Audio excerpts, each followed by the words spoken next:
Hi folks, so this is part one from the lesson that was supposed to be done last Friday, March 13th.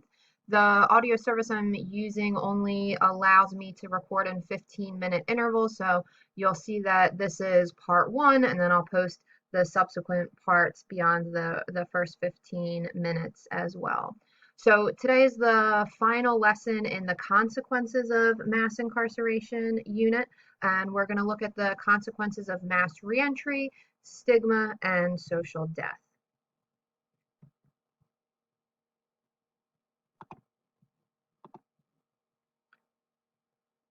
So what do we mean when we say reentry? There's a couple different ways to think about it. So your one reading for today defined reentry as this process of coming home to society and attempting to engage or re-engage in all of the life activities that are most important for us, right? So that includes things like engaging with family and friends, living in stable housing, finding employment, taking care of one's health, etc.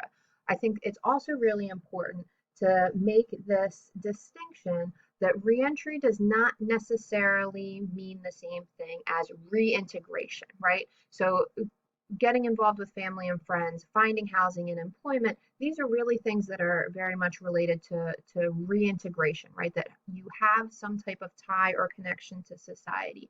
But what's important is that we can't assume that somebody who's coming home from prison or jail was well integrated into these types of things, into family life, into housing and employment before they went to prison. So for many times we can think about this as an initial integration into pro-social society as opposed to reintegration. I also really want to point out at this part that language matters, right? So you'll see in some readings they use the term returning citizen as opposed to ex-prisoner or ex-offender or ex-convict. On one hand, returning citizen is emphasizing the positive instead of the negative, right? So that emphasizing that somebody is a citizen as opposed to defining them as somebody who was formerly incarcerated as an ex-prisoner or ex-offender or convict has a really negative connotation. But on the other hand, returning citizen can perhaps be misleading, right? As we'll see later, there's a number of the invisible punishments that mean somebody coming home from prison or jail is in many ways not a citizen. So I want to just emphasize at this point that language matters and to be thinking about the terminology that we're using. Okay, so why does this matter? What's the extent of reentry and why do we call it mass reentry? The reason for this is that the vast majority of people incarcerated, nearly everyone, 95% plus of people will eventually go home. We know that there's over 600,000 people released from state and federal prisons annually, and 9 million jail inmates released annually. So that 9 million, of course, is not necessarily 9 million distinct individuals, but 9 million cases of release, right? So you get locked up in January, released in February, that counts as one. Same person then gets locked up in June, released in September, that counts as two. So it can be the same people who are cycling in and out of jail multiple times, but there's 9 million cases of release. The other reason that this really matters is because we know people who are recently released are at a high risk of returning to crime. Approximately 2/3 of people are rearrested within 3 years, or in other words, that they recidivate. We can have a whole separate discussion on defining recidivism, right? So if we're saying what a recidivism rate is, should we be counting technical violations, right? So people who violate some condition of their probation and parole. Is new arrest sufficient? An arrest is made based off of the suspicion of criminal activity. Should we be using just new convictions where there's kind of a higher standard of proof that the person actually did it? What time frame should count? So there's all of these questions wrapped up in recidivism discussions as well. We can also look at variation in recidivism based off of offense type. And I'd like you, if you want to pause the discussion for a minute and take a moment and look at this on your own and figure out what stands out to you, I would encourage you to do that. Some of the things that really stand out to me is the overall finding here that 83% of all prisoners have been who were released in 2005 were arrested in a 9-year time frame. So this is looking at a much longer time period of 9 years.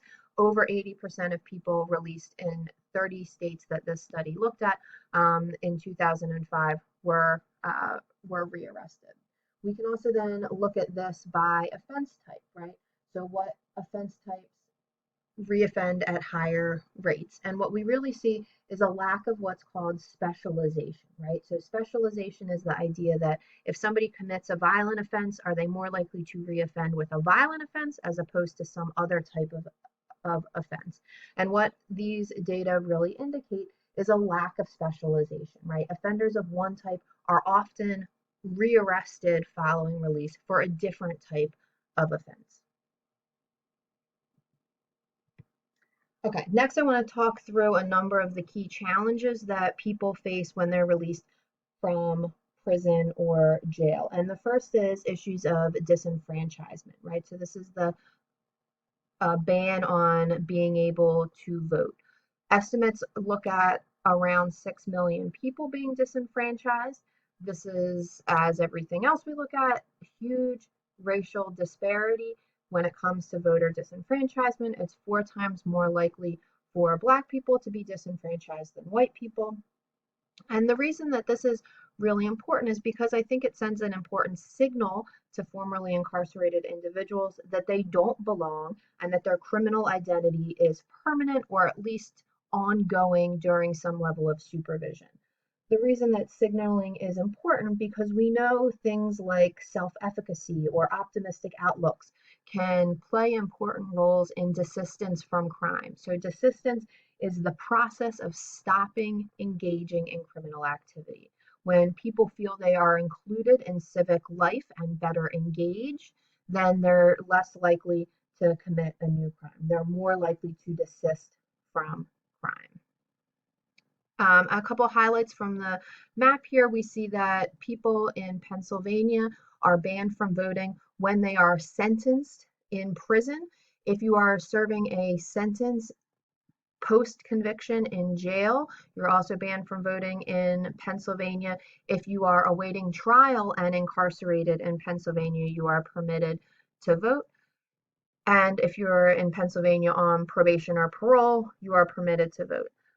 Recent changes in New Jersey, so you see here in the map that New Jersey is listed as orange, meaning that you're banned from voting while incarcerated and parole and probation.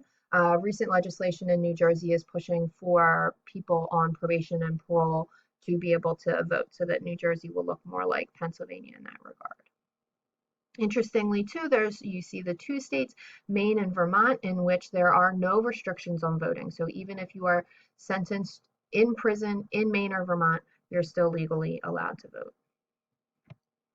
Second challenge, housing. This is oftentimes when somebody is released the most immediate challenge.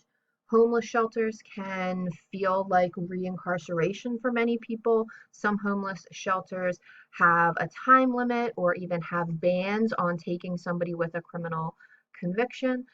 Residence with family is by far the most common situation for housing post-release.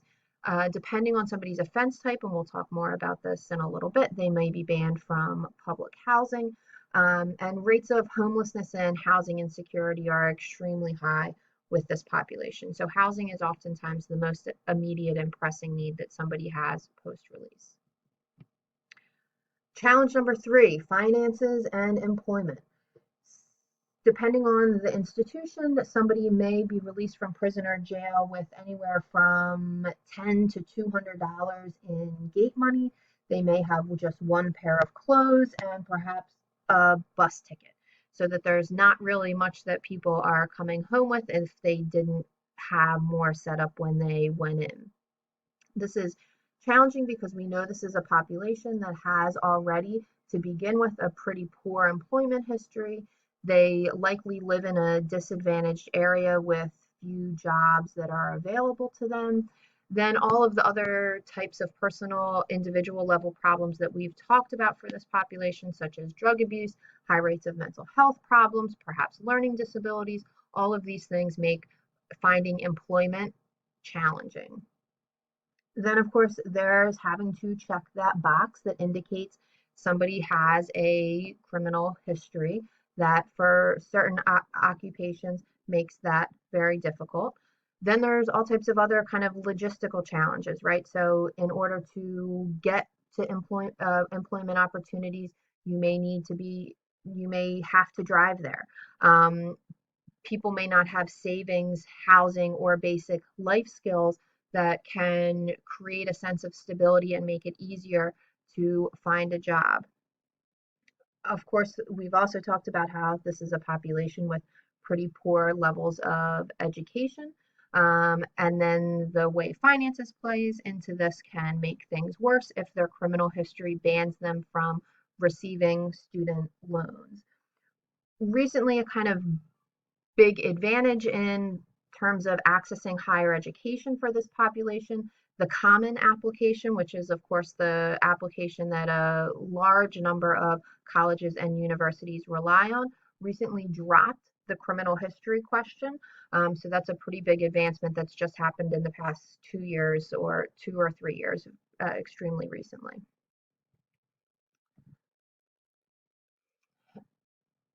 Looking a little more at the levels of racial disparity when it comes to getting hired with a criminal record, the really groundbreaking work on this was done by a sociologist named Deba Pager. And she actually created a whole bunch of fake resumes and hired college students to pretend to go and apply for various low wage, low skill jobs, jobs that were in bars and restaurants, in retail shops, in manufacturing, etc. And the way she created these fake resumes, she had a certain number of them with a criminal history and a certain number of them without a criminal history, and everything else was equal in terms of somebody's education level and their work history were totally the same. The only thing that was different was whether or not somebody had a criminal history. Same thing for Black and white people applying for jobs. The Black people resembled the white people in everything for education level, work history, etc. The only thing that was different was their race. So this was, she really set this up as an actual randomized controlled trial to study the hiring practices of people with criminal histories and race. Looking at this chart, this is for callback rates for interviews based off of somebody's criminal history and race in these fake resumes, fake actors seeking to get employment. What she found looking at this chart was that callback rates for white men with a criminal history were higher than Black men without a criminal history, right? So the callback rate for white men with a criminal record was 17% compared to Black men without a criminal record was only 14%. So all of this to say this is particularly difficult. Finding employment is particularly difficult for Black men with criminal records.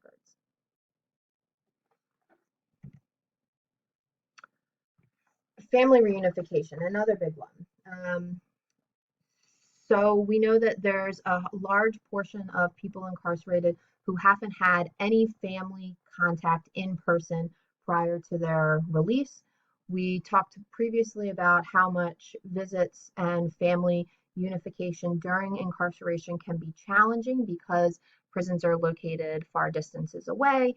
Visiting hours are challenging. It's an unpleasant environment for families. There's also oftentimes challenges of parental rights being terminated during incarceration. Then, if you have challenges with housing and employment post release, then regaining parental rights can be difficult. And we know, of course, all of this matters not just from a human rights perspective about getting people back involved with their families, but from a more practical criminal justice policy perspective, we also know that family support reduces recidivism. People who have higher levels of emotional support, in particular from family, have lower rates of recidivism. All right, so this will end part one, and stay tuned for the next part.